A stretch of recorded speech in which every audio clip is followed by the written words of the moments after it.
And we are back again with another pay-per-view prediction video, and this is a very special pay-per-view for us to be predicting. Or we will be attending. Yes, Yeah. we will actually be in attendance at the Elimination Chamber, and pretty amped. Definitely excited. So, I guess we'll get to talking about it right now. So far there have been four horsemen style, four matches announced, and we'll start talking about them. First match I guess we'll talk about is the Divas Championship match of Beth Phoenix versus Tamina Snuka. Beth Phoenix has been holding the title since October, and she really only recently has gotten into the beast mode that I expected Beth Phoenix to be in for this entire title reign. Yes, I may have been kind of screwing the pooch with this whole Beth Phoenix thing. And hell, she hasn't been defending the title correctly. She's been in a bunch of Diva tag team matches lately. Yeah, don't understand what they're doing with that. It's like they don't pretty much are like, oh, we need to do a Divas match. Oh, we need to do something with the Divas. Well, we only want to give them one segment a week. 8 Diva tag match. Go. Yeah. We've only seen about 5 or so of those. Which usually show Kelly being, I can do stuff, yeah. And then she does one thing, and then she does her really terrible Hurricane Rana that I want to cry every time I see. Yeah. But anyway, so Beth Phoenix, she has recently been actually playing her as this complete dominant diva, which is what she should have always been, but now she's talking about how it's like, oh, I've beaten everyone, there's no challenge left for me. Well, you were getting rolled up by Kelly during every single non-title match, and title match when you didn't have the title. So, yeah, but if it happened more than 3 months ago, apparently it never happened in WWE's mind. We have no long-term memory. If it happened more than 3 months ago, you can pretend it never happened. Because they will too. Yep.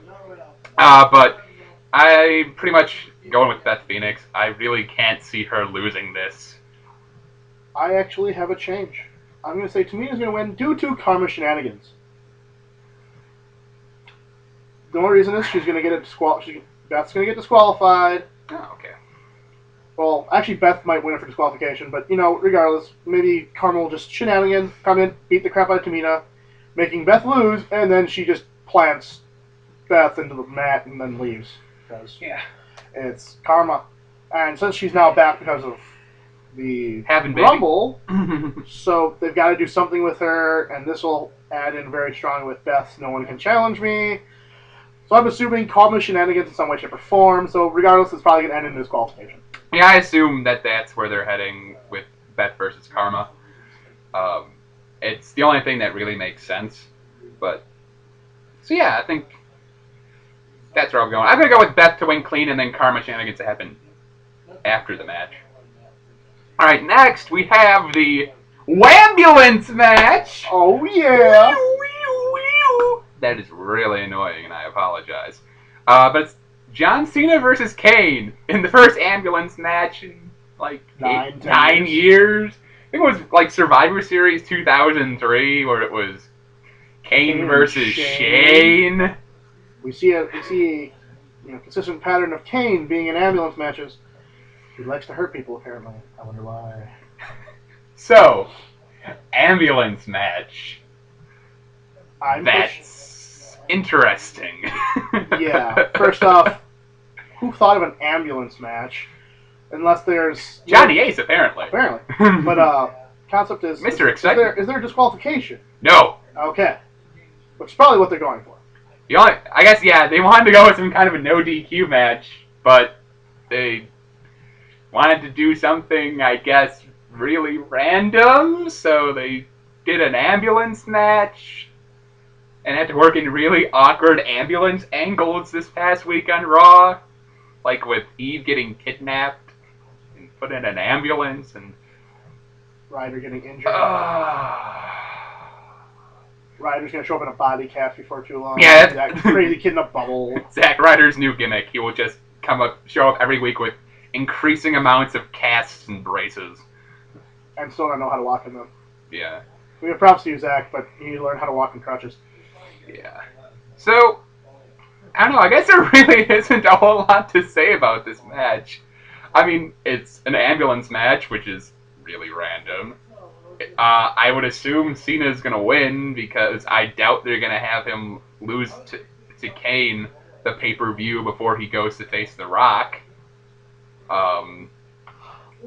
In terms of in-match shenanigans, I'm assuming Ryder's going to show up and beat the crap out of Cena. probably some kind of Ryder involvement at some point, just because of how involved he's been with the Angle. In fact, the Angle has pretty much been let's kill Zack Ryder. Yeah. Which, hopefully Zack Ryder takes some time away from TV after this, because I think he needs some time away, because I really don't want to see him just come back and just have to bounce back from this whole thing where he was just getting the crap kicked out of him, and it's not going to be good for his momentum, which they've already just flat out destroyed. Yeah. I say the only difference is probably going to be Kane is going to make it so that way John does something dirty, getting the whole embracing the hate, which is pretty much where this is going. So it's probably going to be a pretty brutal match, but I'm sure John's going to win it due to him just unleashing on Kane and just flat out destroying him, throwing him in the ambulance. I'm excited for this match just to see the brawling that will go on, because there should be some pretty good brawling here. It's not going to be it's going to be, I guess, the old adage. It's not going to be a match. It's going to be a fight. Yes. So yeah, I'm going with Cena in this. I have to go with Cena. Yep. Making him lose here just doesn't make sense, unless they're going to try and shoot Kane to something random, but I don't see them using Kane in a lot right now. So, I mean, past this, he'll probably continue on being a monster and pestering somebody else. Maybe Orton, except for when Orton does not get injured in the next couple of months. We'll talk about that in a second. All right. Well, I guess let's move on. Segue! Right now. I tried to segue! Segue! I guess I'll give a brief spoiler warning, even though WWE isn't hiding this fact, considering they posted it on their website. But it airs on SmackDown, so if you don't check WWE's website, you wouldn't know about it. So I guess I'll just say spoiler warning for this, as we talk about the SmackDown Troll Elimination Chamber. Troll Elimination Chamber. That's what I'm calling it. It's the Troll Elimination Chamber. Because this is actually the reason why we didn't do this video yesterday, because right as we were about to do the video, I went and I looked up what was going on, like news-wise, and I saw a big thing saying, Randy Orton has a concussion, cannot compete at the Elimination Chamber. And I just went, shit. There goes my pick to win the thing. And then we had to wait to see who was going to be his replacement. Let's see, because if his replacement was somebody of importance, maybe. Maybe it'd be cool. You never know. You never know. So could have been Christian or something like that. Alberto Del Rio, Del Rio come back from there are a lot of guys who've been injured and haven't seen, could come back and be in the chamber. But nope. It's Santino.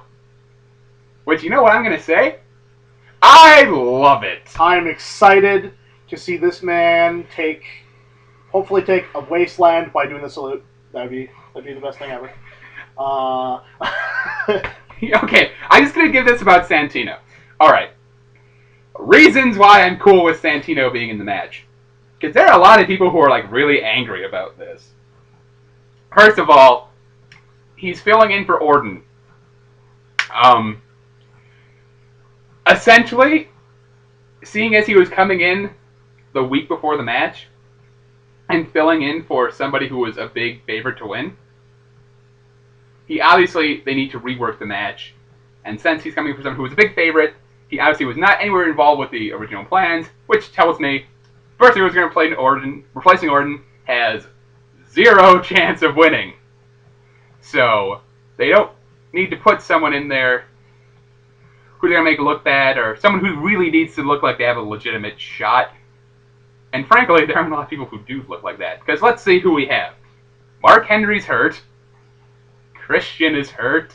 Del Rio. Del Rio is hurt. Rey Mysterio is hurt. Drew McIntyre has been buried 6 feet under. Not by age, which is impressive. Yeah. Because there are people, why didn't Drew McIntyre take that spot? Santino has more credibility than Drew McIntyre does right now. In all honesty. Because they've just made McIntyre look terrible. I don't know what are they doing with Drew Mac? I'm really confused. I really hope what they're doing is burying him to the point where then he has to do the severe upward slope, maybe a rework of the character. Yeah. Come back maybe face, which would be awkward. But still something. So that way, because Drew Mac has a lot of good potential, a lot of good athletic capabilities. He's okay on the mic. Yeah, I think Drew. I mean, I like Drew. I'm not going to say he's bad. I'm not going to say he's spectacular, but he's okay. So, yeah. But I think it's just right now, it's one of those things again, they don't know what to do with him. And, yeah. Let's see. Other people who they could have been in there who I don't think would have been any big thing. Like, who else could you put in there? Sheamus? He's already in the Rumble. He already has a title match. I don't know. Let's see. Hunico? Really now? Yeah. Justin Gabriel? Well, maybe if he did a 450 off the pod, which would be cool, but other than that, there's no point. Oh, Ted DiBiase's hurt. I would have said he would have been a fine replacement if he wasn't hurt. My assumption was actually they thought they were going to put Otunga in it just for troll-ific capabilities. Well, which is funny because he was actually in the match to get the spot. He was the last person eliminated in the match. So... But yeah. Alright, well, I guess we actually move on to talking about the match right now. So, in the Elimination Chamber, SmackDown, for the World Heavyweight Championship, which is, by the way, a big clusterfuck because, like, numerous people have been injured and removed from this thing. Yeah, like, originally, it was going to be, it's Daniel Bryan, right? So far, it's Daniel Bryan who has the title. Cody Rhodes, Intercontinental Champion. Wade Barrett and Big Show. There is the Great Khali, who is replacing Mark Henry, and Santino Marella, who is replacing Randy Orton. This is probably the most troll-tastic Elimination Chamber match ever, which is why I honestly believe this has potential to be amazing. Yes. Because you just look at it and you go, this is going to be really bad looking at who's in it, which to me I think they're honestly going to try and go and like, alright, we're playing with house money. Let's just go out and do some entertaining stuff. Yeah. I think you're gonna see some like Santino's in there. So you can probably get some decent like comedy spots. Brian is a good cowardly heel. I could see him doing some things where like Big Show and Big Show. Actually, the way I kind of would like to see it is it's like Brian and Khali start the match. He actually manages to eliminate Khali like before anyone else comes out. And then the next person out is Big Show, and then he spends the next 5 minutes like trying to escape from Big Show, like climbing the walls of the chamber and like hiding on a pod, stuff like that. I think this could be entertaining. I agree. Yeah, I mean the cast of people they have in this, you got two gigantic monsters who they don't really do well against each other. Great Khali can't even really do anything at this point. Santino, who is pretty much there flat out for comedy factor. That, and they're probably really sad that they haven't done anything of use with him in quite a while. Santino is there because they needed someone to fill that spot, and they're like, you know what? Santino's over. And he's mildly feuding with Cody Rhodes. By mildly, I mean they had a couple matches, and Rhodes just destroyed him. Yeah. But yeah, the amount of people that can't win this match is really saddening, considering that leaves pretty much 2 people to win it. Actually, I think it only even really leaves 1 at this point. Like I mean, everyone's favorite to win this now has got to be Daniel Bryan. Yeah, I'm in that thing where if Daniel Bryan doesn't win this, I'm gonna be. Unless there's like major shenanigans, like with the Santino spot, where like say. They do like an edge thing where someone takes his spot and enters by surprise. It's really Daniel Bryan's match to lose. and I would honestly be very surprised if he didn't win it. Originally, my pick was going to be Wade Barrett, but without Orton there, him winning no longer matters. So my favorite to win this has got to be Bryan. I would love for Santino to win it, just to lose it on like either SmackDown or something else. Or for them to have to reverse the decision or something goofy. But unfortunately, it just doesn't seem like their style, so I have to go with Daniel Bryan. Yeah. My pick was originally Randy Orton because I thought they were going to go with Orton wins, and then at WrestleMania, Bryan was going to take his rematch, and there's going to be triple threat because Sheamus was going to go after the World Heavyweight title. I still think they can do that, since their story for Orton not being in the chamber is that he got a concussion from the title belt shot from Bryan. So I could see them still doing Bryan wins and retains. Sheamus uses his Royal Rumble win to challenge him. And then Orton comes in and talks about how Bryan deprived him of the title shot at the Chamber. And he gets a chance to earn a title match at Mania, and then they can still make it a triple threat. So I think they can still do what I was thinking they were going to do. Just got to get creative with it. So my pick now is Daniel Bryan. Yeah, Daniel Bryan all the way. Because, like you said, for Barrett to win, Orton has to be involved.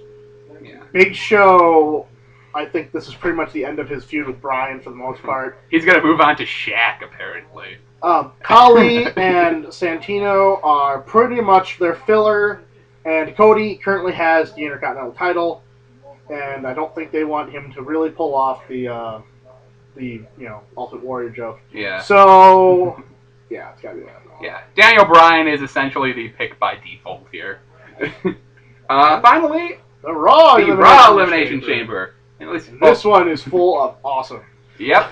So we have the WWE Champion CM Punk.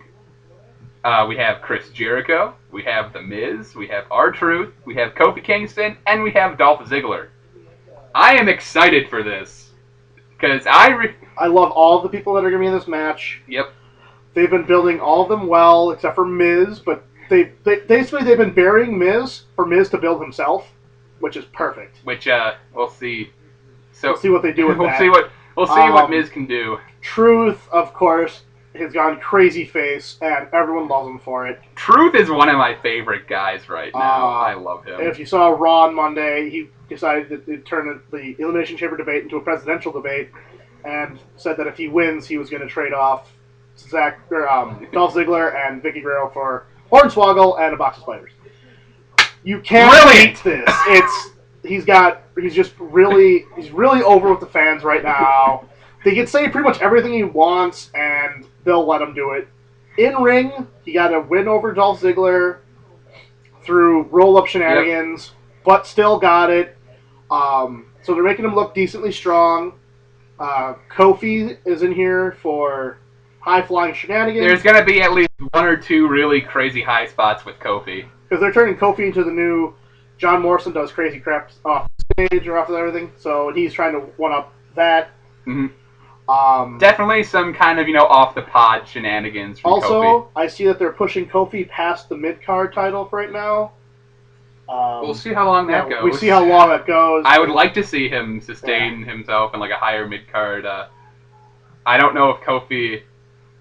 I see him as a main eventer at the time, but if they were, if they do Money in the Bank at WrestleMania, he might if he's in it, I would say he's a viable option to win, and then they could build him up from there. So right now he's at the low end of main event, which isn't a bad place to be. Yeah. Because he was supposed to be in a good tag team match, but his partner keeps getting suspended. He liked the spice. Which is really funny when the non-Jamaican member of the team is the one rocking the gun. Wait a minute, you mean the guy who's not a fake Jamaican is the pothead? I'm shocked. Kofi, live up to your gimmick. Yeah. Kidding. All of these people are just... This is going to be a great match. 6 of some of the best wrestlers, and some of these guys are great workers. Oh, yeah. They do a lot of good stuff. Even Jericho, since Jericho's been back, has been doing a lot of good stuff. Obviously, he's not as spry as he once was, but Oh, he can't do what Jericho could do in 1999, but he can do what Jericho was doing pretty much his entire second run. Yeah, and he was still doing a lot of great stuff. Yeah, then. he's doing good stuff then. So right now, this is just a great match. I don't even care who wins it at this point. I'm just glad to be seeing it. Mm-hmm. But to pick a winner, well, I'll let you go first. Well, looking at everyone, I can pretty much tell you who. To me, it's going to pretty much go. Two people have a legitimate chance at winning. Two people I feel are just kind of like The Miz. I feel is kind of just going to be in and out pretty quickly. Kofi's going to get his one or two high spots in and go out. Ziggler and Truth I feel can kind of hang in there for a good bit, but at the end of the day, it's really down to Jericho and Punk. And between those two, I mean, I'm pretty sure, like 99% certain that's where they're going to be going at WrestleMania. And I feel that if you want to kind of build that WrestleMania feud, I think Jericho is going to walk out of the chamber with the title. So then you can have Punk chasing him for the title, getting his rematch at WrestleMania, and then you can have Punk get his title back there and reclaim his title of best in the world. And I'm actually going to go with a swerve option for mine. Swerved! I think, considering they've been building up the whole Miz complaining that he's not in the main event, not doing this, not doing that, and that he will main event a second WrestleMania, I think there's an option. He might take it and do a similar thing for the SmackDown. It's possible. I'm going a long shot. You can go on a long shot. You can go on a long shot. I mean, that is a very long shot. But you know what? Power to you. Someone's got to have balls to take some really crazy opinions here. Not like the WWE is. Oh! All right. But yeah, other than that, more likely, my assumption is actually it's going to be Punk walking out with the chamber with the title. Still looking strong, still looking as the best in the world going into WrestleMania. But I honestly don't see them keeping Miz with, unless they want to try and put Miz in it still, just to keep up what he's doing. So yeah, we could probably do an entire video about what's going on with the Miz. Yeah, it's ridiculous. Yeah. So all right. Well, we're obviously going to be there, as we said earlier, so when we do a follow-up and give our review, we're going to have some interesting perspectives being part of that live crowd. So, all right. Until then, we will see you later. Bye.